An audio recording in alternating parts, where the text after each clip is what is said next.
नमस्कार जनरल साहब, बहुत बहुत स्वागत है आपका। जय हिंद अंजू। नमस्कार। जय हिंद सर। सर, भारत अपने बॉर्डर्स पर, खासतौर पर पाकिस्तान से लगता हुआ बॉर्डर या बांग्लादेश से लगता हुआ बॉर्डर, वहां पर बहुत ज्यादा सतर्कता बरत रहा है क्योंकि वहां पर डेमोग्राफिक चेंज बहुत बड़े पैमाने पर हुए हैं।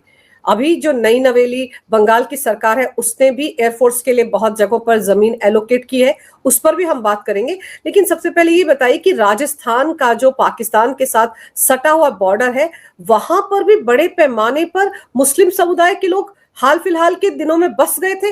अब वहां पर बुलडोजर चल रहा है तो वो छाती पीटते नजर आ रहे हैं। बिल्कुल अंजू, आप बिल्कुल ठीक कह रहे हैं। देखिए, जो बॉर्डर राजस्थान का है, क्या न केवल राजस्थान का बल्कि पंजाब, जो भी बॉर्डर पाकिस्तान से लगता हुआ है इधर, पिछले कुछ दशकों में वहां पर काफी डेमोग्राफिक चेंजेस आए हैं। हर बार की तरह इस बार भी मैं यही कहूंगा कि मैं मुसलमानों पर उंगली नहीं उठा रहा हूं। मुसलमान, हर एक मुसलमान गलत नहीं होता है, लेकिन जिस प्रकार से डेमोग्राफिक चेंज की गई है बॉर्डर एरियाज की, खास करके पहले 5 से 15 किलोमीटर के एरिया में और फिर लगभग 50 किलोमीटर के एरिया तक, बॉर्डर से दूरी तक, उसकी वजह है। और उसकी वजह दो हैं।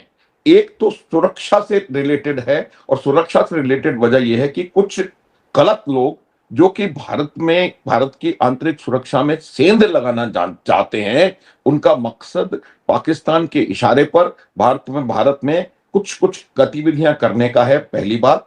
दूसरी बात, उनका मकसद है कि जो आतंकवादी या दूसरी गतिविधियां पाकिस्तान से कंट्रोल की जा रही हैं, उनको लोकल सपोर्ट यहां पर दिया जाए। तो ये एक सुरक्षा का मुद्दा है। और दूसरा, मैं हर बार कहता हूं, वोट बैंक कंसोलिडेशन को बहुत ध्यान में रखते हुए कुछ राजनीतिक दल इस चीज के ऊपर बहुत उन्होंने तवज्जो दी है कि किस प्रकार से वो इस ऐसा डेमोग्राफिक चेंज करें, और फिर तुष्टीकरण की नीतियों को अपनाते हुए उस वोट बैंक से अपना उल्लू साधें। और ये भी उसमें कहीं ना कहीं था, जैसा कि ये अभी कहा जा रहा है कि सरकार, कांग्रेस के जमाने में या जो भी सरकार उस समय रही, उन्होंने कुछ 15-15 लाख रुपए देकर के इस प्रकार के मदरसों को वहां पर बनवाया, खुलवाया। मदरसे बनाना गलत बात नहीं है, लेकिन मदरसे किस वजह से बन रहे हैं और उनका उद्देश्य क्या है और उनमें क्या हो रहा है, ये बात बहुत इंपॉर्टेंट होती है। उनको क्या अवैध तरीके से अवैध जमीन पर बनाया गया है, ये बात इंपॉर्टेंट होती है। और अब ये जब ऐसा लग रहा है, जैसे आपके जो गृह मंत्री हैं,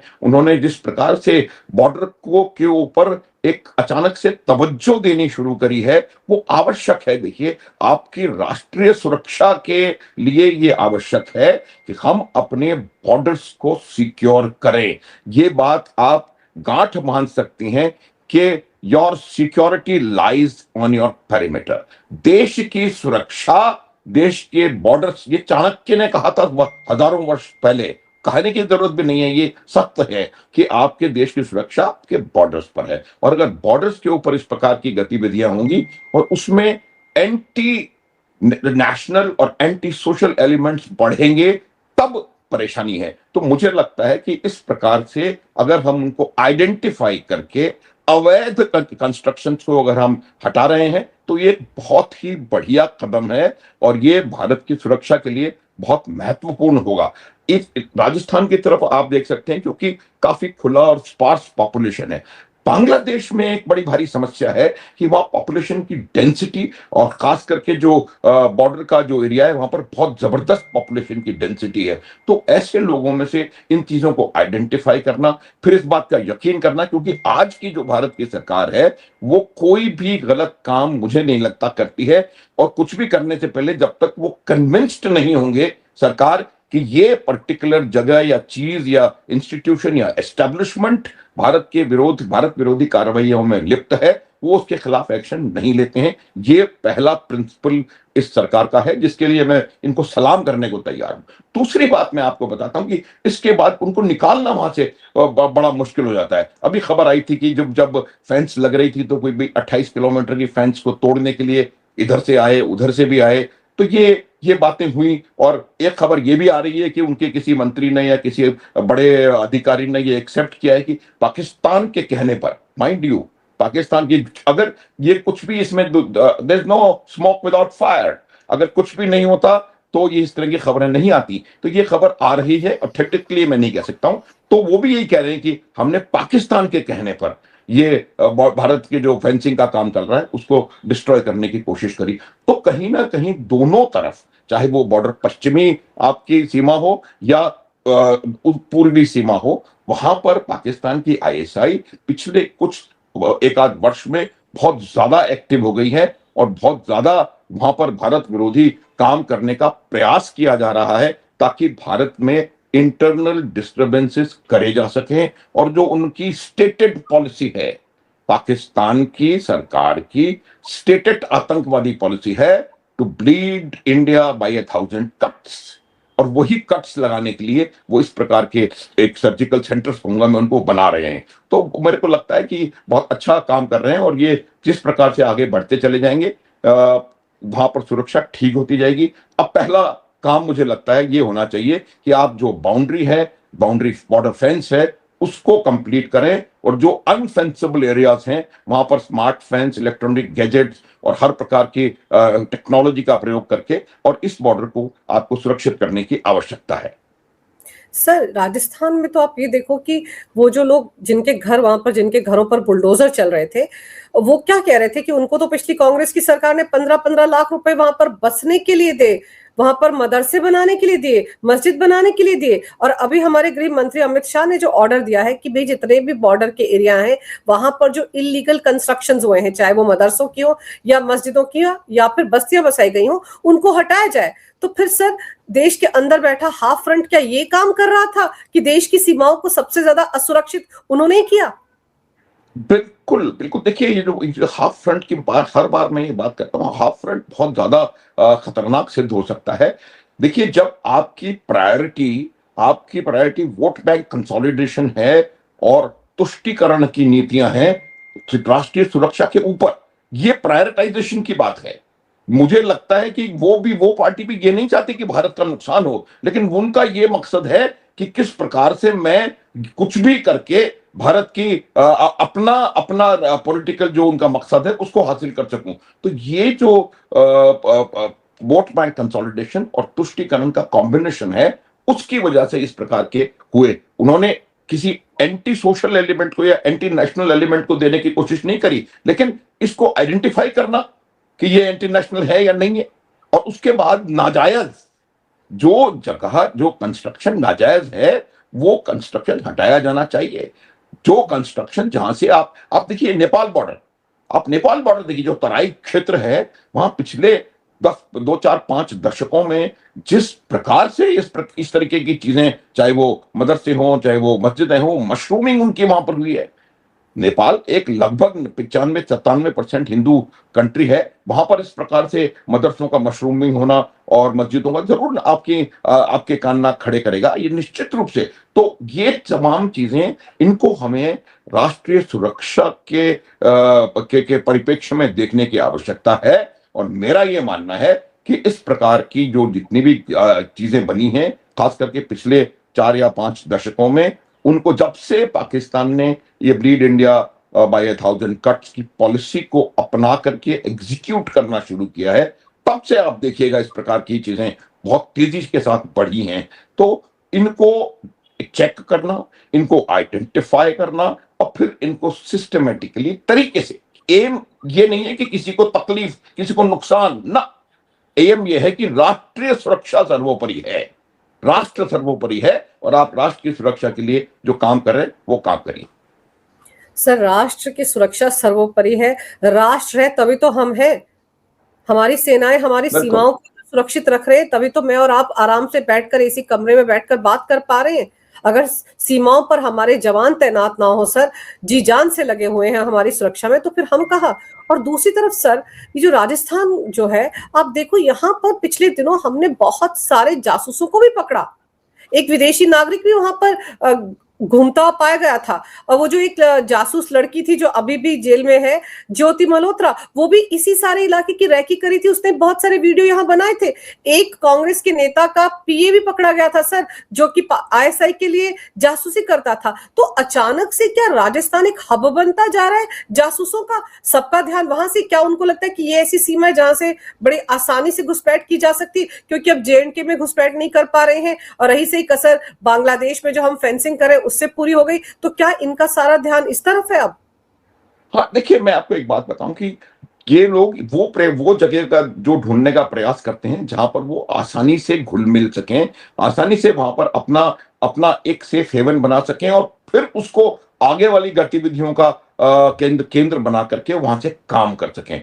देखिए जरूरी नहीं है कि जो राजस्थान में ऑपरेट कर रहा है वो इन्फिल्ट्रेट राजस्थान से ही करके आए। तो इन्फिल्ट्रेशन को रोकने का जो मैकेनिज्म है वो काफी अच्छा मैकेनिज्म है, काफी इफेक्टिव मैकेनिज्म है। लेकिन वो कहीं से भी आते हैं, समुद्री मार्ग से आ सकते हैं, किसी और जगह से वो आ सकते हैं, लेकिन इन्फिल्ट्रेट करके वो वहां क्यों जा रहे हैं? क्योंकि वहां उनको कहीं ना कहीं आसानी से पेट्रनेज मिल रहा है। ये मैं फिर किसी राजनीतिक दल के ऊपर आक्षेप नहीं लगा रहा हूं, लेकिन पेट्रनेज मिल रहा है अननोइंगली। आप जानबूझ के नहीं कर रहे हैं कि मैं जानबूझ के आईएसआई के एजेंट को वहां पर मस्जिद बनाने की इजाजत दूंगा ना, ये नहीं बात है। आपका उद्देश्य सिर्फ एक रह गया है कि किस प्रकार से हम अपना उस कंसोलिडेशन को आगे बढ़ाते जाएं, तो वहां पर वो कार्रवाई कर पाते हैं।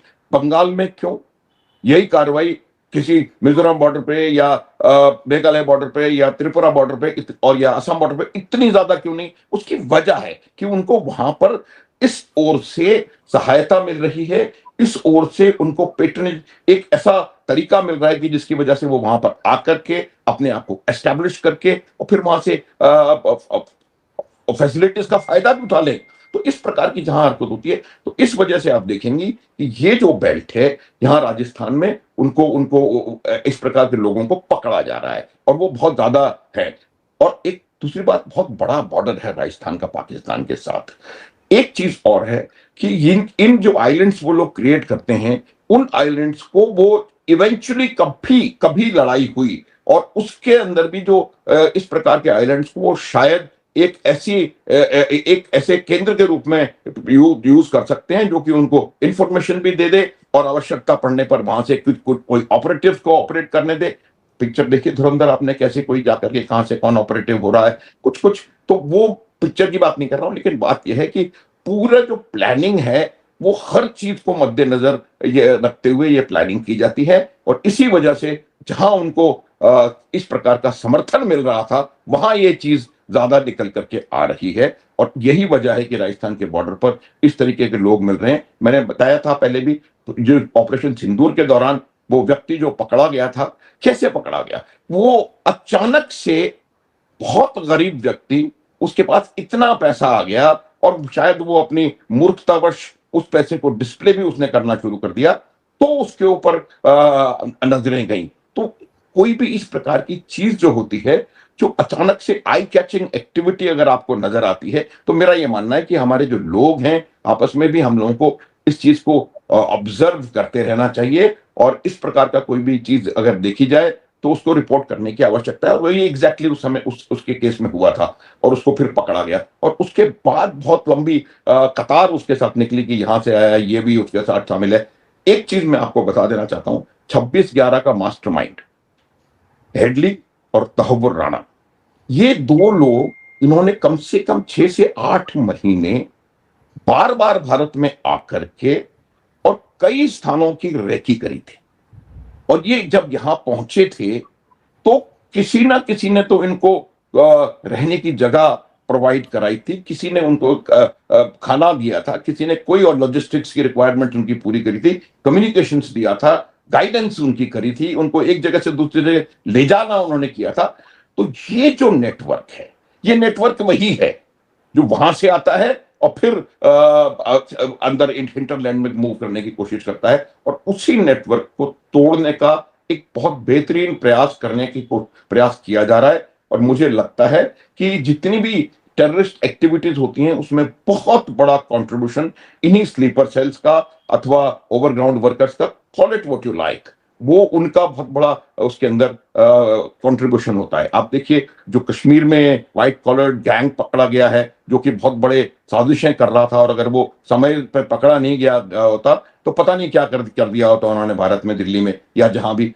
तो ये तमाम चीजें उसी एक इकोसिस्टम जो पाकिस्तान ने भारत में, पूरे भारत में क्रिएट किया हुआ है, और ये अभी नहीं है, ये कम से कम 70-80 वर्षों से पाकिस्तान इसका प्रयास कर रहा है। सर जैसे आपने स्लीपर सेल का जिक्र किया और मुंबई आतंकवादी हमले का जिक्र किया 26/11 वाले, आप देखो वो जो एनआईए की कस्टडी में सीआईए एजेंट मैथ्यूज वेंडाइक है, उसने भी तो ये कहा है कि 26/11 आतंकवादी हमले के दौरान बहुत से लोग अंदर बैठे हुए थे, स्लीपर सेल्स थे, जिन्होंने उन आतंकवादियों की मदद की जो पाकिस्तान से समंदर के रास्ते आए थे। तो वो भी तो बहुत सारे खुलासे कर रहा है ना। अभी वो इंडिया एनआईए की कस्टडी में है, हर रोज जुबान खोल रहा है, तो उसने भी तो यही इशारा किया है अपनी पूछताछ के दौरान।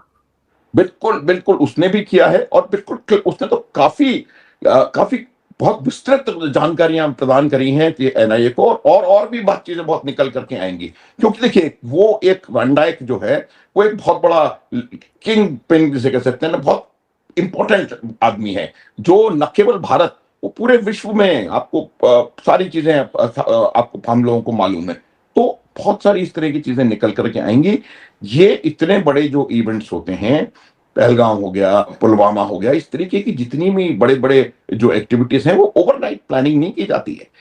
पुलवामा के बारे में भी मुंह से निकल जाता है पाकिस्तानियों को, क्योंकि बड़बोले बहुत हैं वो। 2 साल बाद, 3 साल बाद तो पाकिस्तान के एक एयर मार्शल ने एक इंटरव्यू में कहा है कि वी डिस्प्लेड टैक्टिकल ब्रिलियंस इन पुलवामा।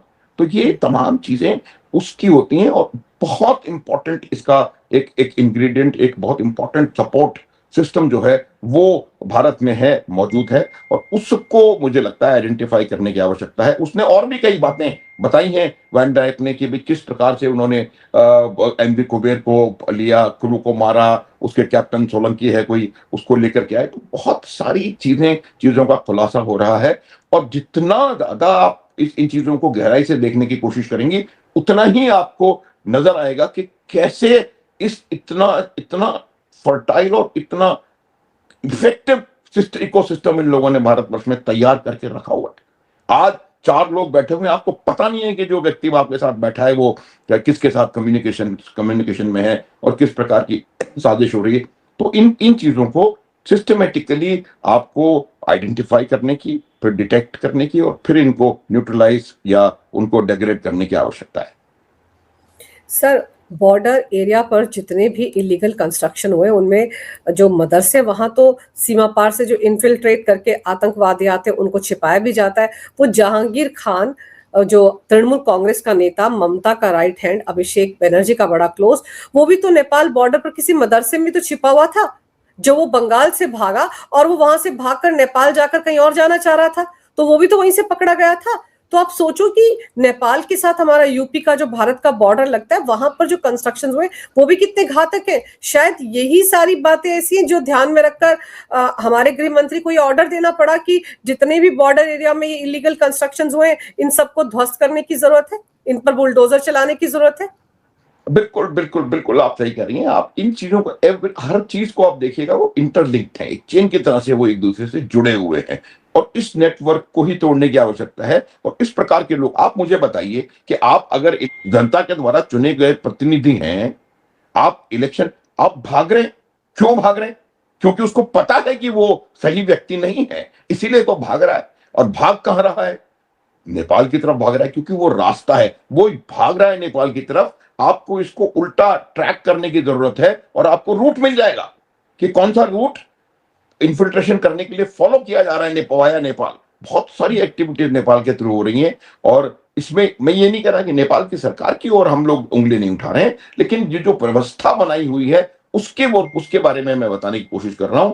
और यही वजह है कि आप एक पैटर्न देखेंगी, चाहे वो नेपाल का बॉर्डर हो, चाहे वो बांग्लादेश का बॉर्डर हो, चाहे वो पाकिस्तान का बॉर्डर हो, या line of control. Line of control में तो खैर वैसे भी कोई फर्क नहीं पड़ता, इधर भी वही है। तो जहां तक सवाल इन चीजों का है, ये बहुत इंपॉर्टेंट है कि हम हर बार ये क्लेम करते हैं कि हमारी जो पॉपुलेशन है वो यंग है, और बहुत कामयाब है हम लोग और ये हमारी बहुत बड़ी ताकत है, लेकिन अगर इस ताकत को हमने सही दशा और दिशा नहीं दी तो यही ताकत बहुत बड़ी लायबिलिटी बन सकती है। तो आपको इन्वेस्ट करने की आवश्यकता है इस नई जनरेशन में, और ये जो नई जनरेशन, यंग जनरेशन है, इसको आप इस प्रकार के इंस्टीट्यूट्स में जाकर के और भारत विरोधी ये माइंडसेट अख्तियार करने की इजाजत नहीं दे सकते। इसलिए आवश्यक है कि हमको जो रूट है, जड़ जड़ में जाकर के इनको पकड़ने, इनको ठीक करने की जरूरत है।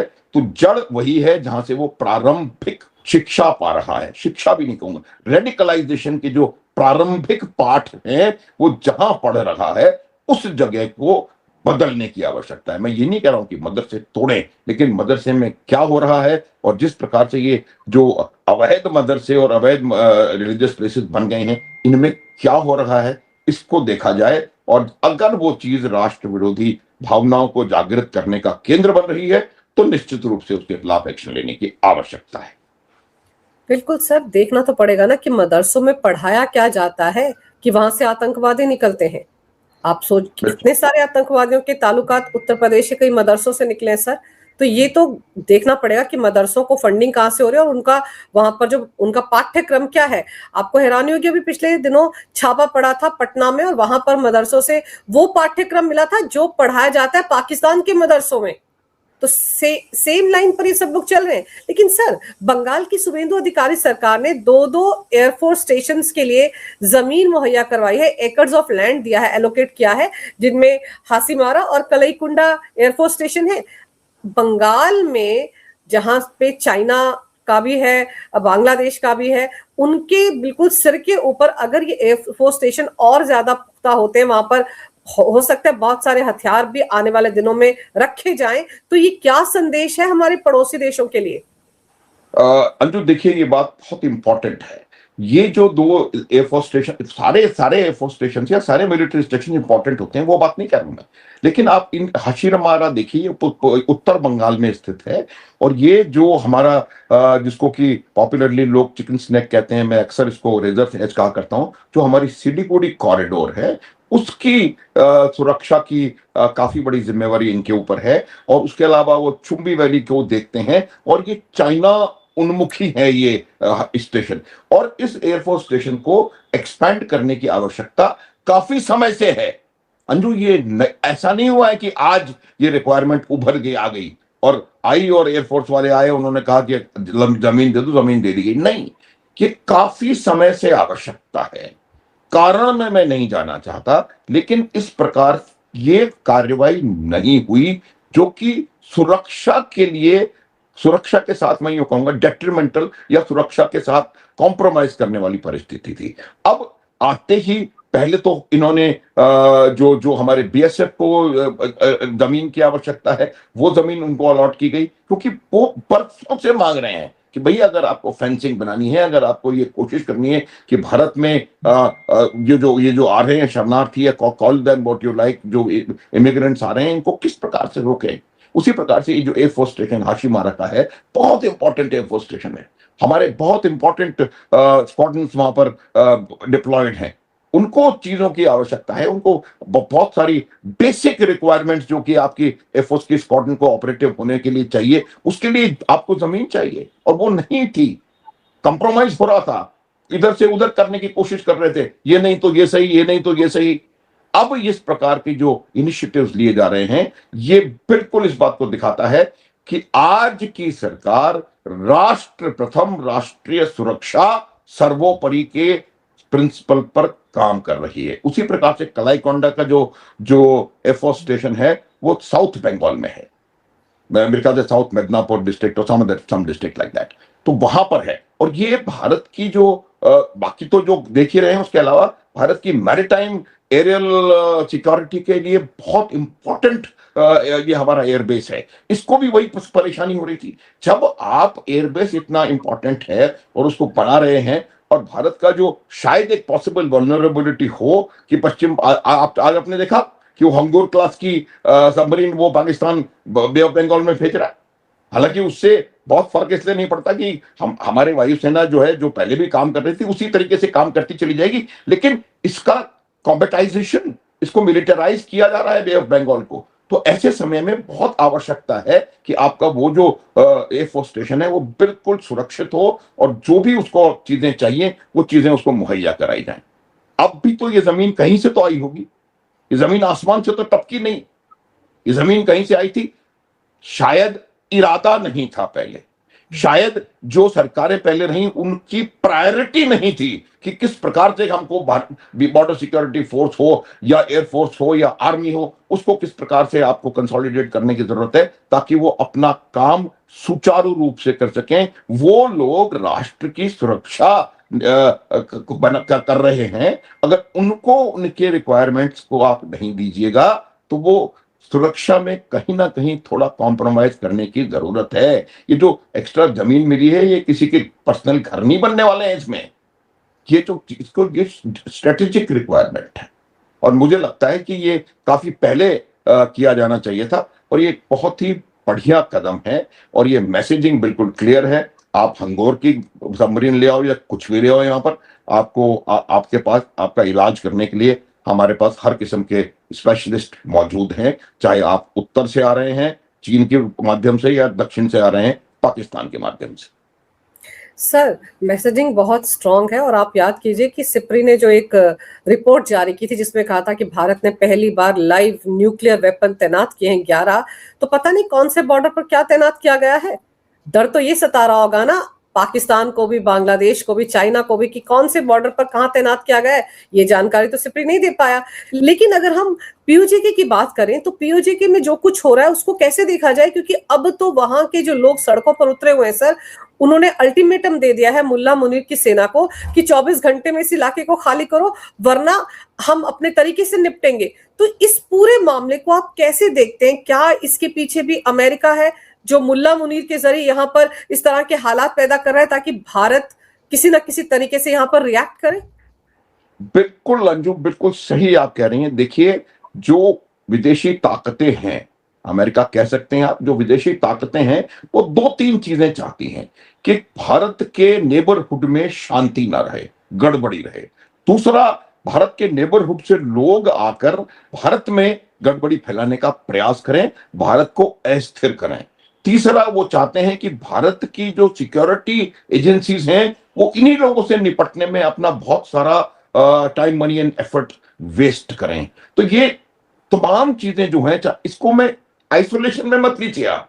जो श्रीलंका में हुआ, जो बांग्लादेश में हुआ, जो नेपाल में हुआ, चाहे वो जेनजी हो या कोई भी हो या तख्ता पलट हो, वो तमाम चीजें इसी बात को ध्यान में रखते हुए की गई थी कि भारत का जो अड़ोस पड़ोस है वो स्थिर नहीं रहना चाहिए, और वो अस्थिरता भारत के भीतर भी दिखाई देनी चाहिए, ताकि भारत को आज जो अमेरिका का एक उद्देश्य है, आइडेंटिफाइड फ्यूचर, जो उनका कंपेटिटर है वो भारत है, इसमें कोई संदेह नहीं होना चाहिए किसी को। और इस वजह से वो नहीं चाहते कि भारत जिस रेट से, आज आप देखें, आज भी भारत का जो ग्रोथ रेट प्रोजेक्शन है वो 7.7% है, वो खल रहा है, वो आंख की किरकिरी है अमेरिका की। तो इसी वजह से वो हर चीज कर रहे हैं, और उनको ये भी मालूम है कि जो पीओजेके में एक्टिविटी होगी उसके लिए भारत का रिएक्शन और ज्यादा इंटेंस होगा। तो इसलिए उन्होंने वहां पर ये चीज करवाई है, और ये तमाम चीजें ये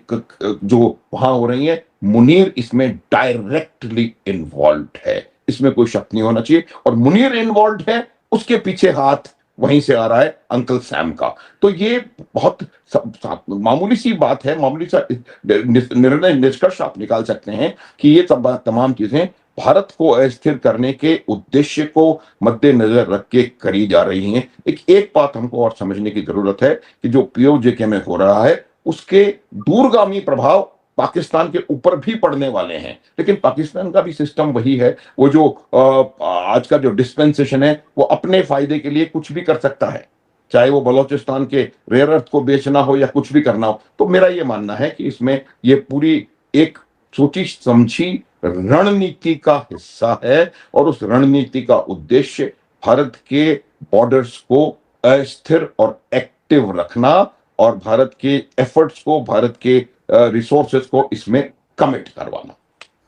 सर लेकिन खुद कौन से उसके अपने देश में शांति है?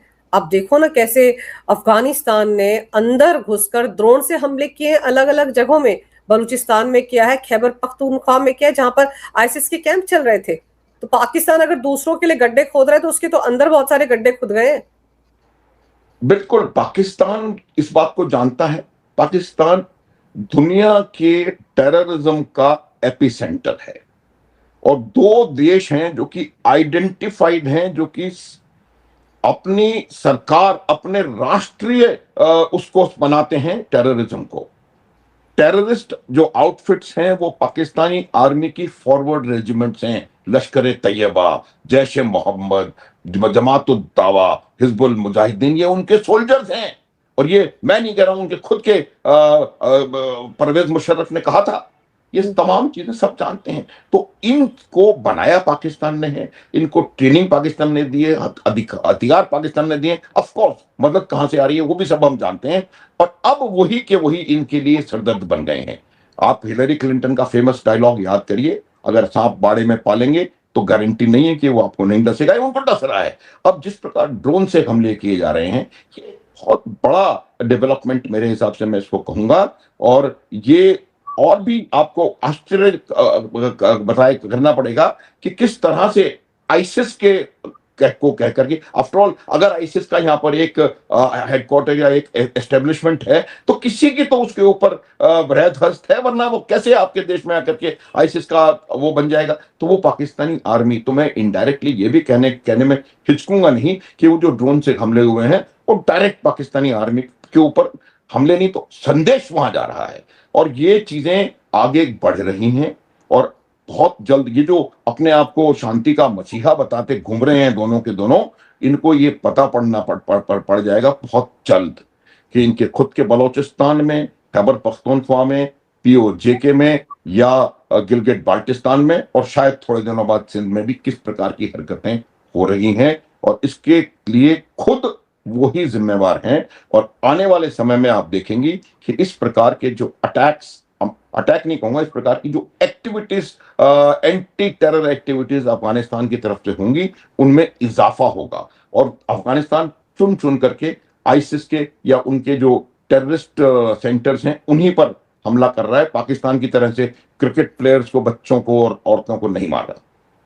बिल्कुल सही सर, कैसे उन्होंने एक अस्पताल पर हमला करके कितने लोगों को मार दिया था पाकिस्तान की आर्मी ने। लेकिन सर पाकिस्तान के बुरे दिन तो अब इसलिए भी आने वाले हैं कि वो इजराइल के टारगेट पर भी आ गया है। हाई अलर्ट घोषित किया गया है इस्लामाबाद में, क्योंकि उनको लग रहा है कि इजराइल ने कहीं ना कहीं अपनी मिसाइलों का मुंह इनकी तरफ मोड़ दिया है। और वो पहले भी कहता रहा है कि ईरान के बाद नंबर लगेगा पाकिस्तान का। और जैसे आपने कहा ना कि दोनों बड़े दलाल बने घूम रहे थे, शक्लें देखने वाली थी इनके, अभी स्विट्जरलैंड में जब बात करने से इनकार कर दिया था ईरान के नेता ने, तो उसको दोनों कैसे बनबनाए घूम रहे थे। तो इनका नंबर लगना तो तय है सर, इजराइल नहीं छोड़े। इनका अंजू, इनका बॉडी लैंग्वेज, वो सारी दुनिया ने वो पिक्चर देखी, हवाइयां उड़ रही थी, शहबाज शरीफ के चेहरे पर हवाइयां उड़ रही थी, हवाइयां, क्लियर नजर आ रहा था कि बहुत जबरदस्त टेंशन में है ये। बिल्कुल, क्योंकि जब आपकी इंटेंशन सही नहीं है तो टेंशन होना बिल्कुल लाजमी है। और ये आज की बात नहीं है, इजराइल इस बात को बेहतर तरीके से जानता है कि अगर कोई दो देश दुनिया में आतंकवाद को फैला रहे हैं और उनको अपनी सेना से और अपनी इंटेलिजेंस एजेंसी से ताकत प्रदान कर रहे हैं, तो वो ईरान और पाकिस्तान है। और ये कई दिन पहले, कई महीने, हमेशा से इजराइल का ये व्यू रहा है कि पहले ईरान को और उसके बाद पाकिस्तान को, क्योंकि ये सारा जो टेरर नेटवर्क है ये बहुत इंटरट्वाइंड है, आपस में बिल्कुल एक साथ मिले जुले हैं, और उनका मकसद वही है, जिहाद से जन्नत तक का सफर। और मकसद यही है कि जो भी उनके रास्ते में उनका बताया हुआ रास्ता फॉलो नहीं कर रहा, उसको जीने का कोई हक नहीं है। ये जो चीज, ये जो माइंड सेट है, ये जो रेडिकलाइजेशन है आपका दिमाग का, मैं बार बार कहता हूं, violence of A radicalised mind, उसका कोई लॉजिक नहीं।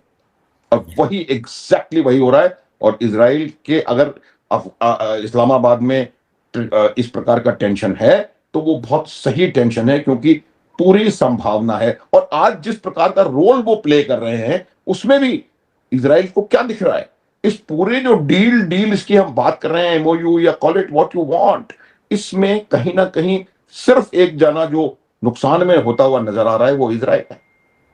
वो भी दिखाई दे रहा है कि वो किसकी वजह से हो रहा है। तो ये तमाम चीजें हैं, सारे आतंकवादी विचारधारा के लोग एक तरफ मिल जाएंगे तो फिर उनका यही हाल होगा। तो होगा या नहीं होगा ये दूर की बात है, लेकिन जिस प्रकार से वहां पर तैयारी है और अगर इस प्रकार की बात सच है और वहां टेंशन है और वो हाई अलर्ट पे हैं, इसका मतलब कोई ना कोई तो वजह होगी, वरना बिना बात में तो कोई हाई अलर्ट पे जाने का जा नहीं सकता। भारत के साथ कह सकते हैं हाई अलर्ट, लेकिन वो तो मेरा ये मानना है कि जो आप बोएंगे वही आप काटेंगे, वही आप खाएंगे। पाकिस्तान ने आतंकवाद बोया, आतंकवाद को पाला पोसा, उसको बड़ा किया। खुद कहते हैं 30 साल तक we did this dirty job for you.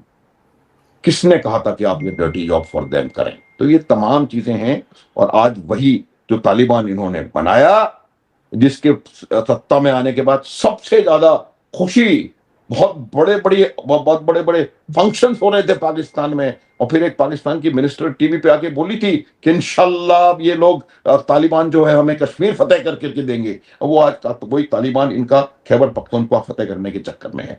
तो ये सब चीजें जो जिस प्रकार के जो बातचीत जो आपका विचारधारा है, वो विचारधारा इस एक्सट्रीमिस्ट तरीके की होगी तो वो कभी भी इवेंचुअली सफल नहीं हो सकती। और ये बात पाकिस्तान को भली भांति समझ में आ रही है।